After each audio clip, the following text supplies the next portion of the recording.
Hi guys, today I am sharing my first post on TikTok in English. And I thought I'd do this in English because what I'm about to share could be interesting to people in other countries. So let's go.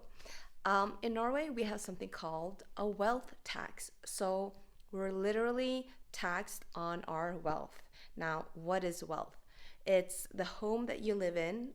A lot of people have a secondary home that they rent out, so that is also taxed. If you have a cabin, if you have stocks. So if you are a single person, meaning that you're not married or legally in the paper, you're not sharing an income with another person, then as a single person, you can have a wealth of 1.9 million kroner without having to pay wealth tax.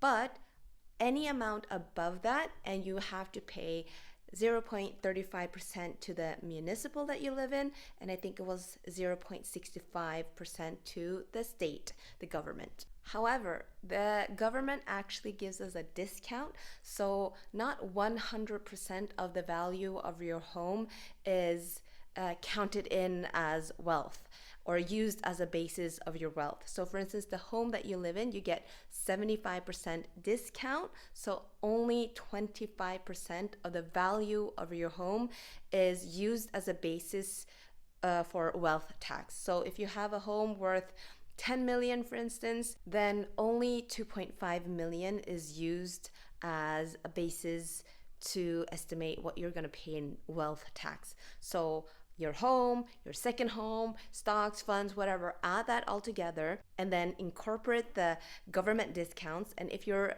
at the end of the day have 1.9 million kroners in wealth, you don't pay wealth tax. But anything above that, then you have to pay. If you're a couple, then you just multiply 1.9 times 2, and then as a couple you can have 3.8 million kroners in wealth without paying wealth tax. If you own stocks, then you get 20% discount, so meaning that you're taxed on 80% of the value of your stocks. Now, the problem is that if you're an entrepreneur and you own 100% of the stocks in that company, then you're the private person, you pay your personal tax and whatever wealth tax for your personal private self.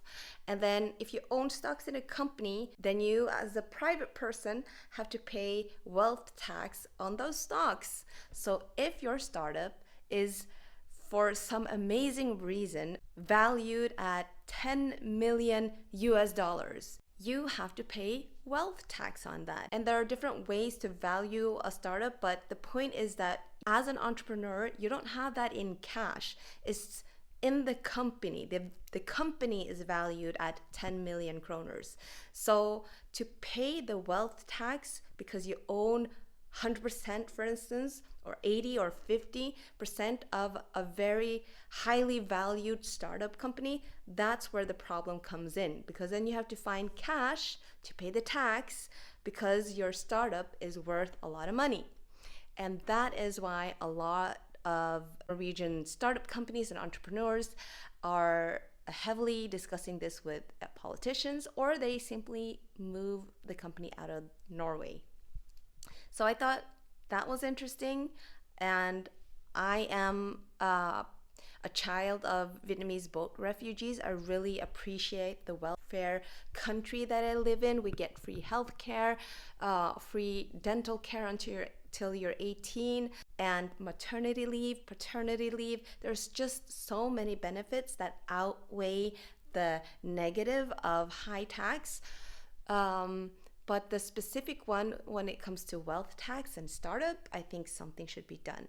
So I would love to hear what you think and how tax and everything works in your country. So feel free to comment.